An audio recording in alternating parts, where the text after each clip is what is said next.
Natuldukan na nga sa wakas ang samot-saring mga haka-ukol sa dahilan nga umano ng paghihiwalay ng engaged couple na si Bea Alonzo at Dominic Roque, sapagkat ipinahayag na nila sa kanilang social media joint account ang kanilang saloobin ukol sa issue. Sinabi nga nila na hindi madali ang nangyari at kailangan muna nila ng panahon para ayusin ang lahat.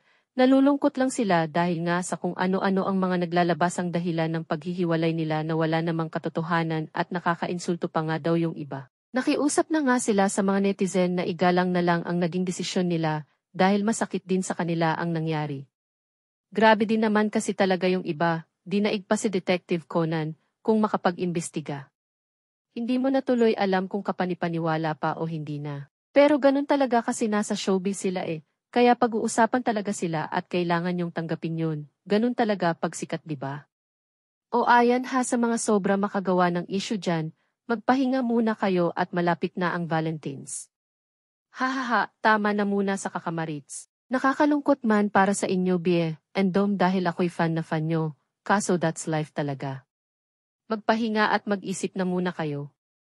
Spend your time with your family.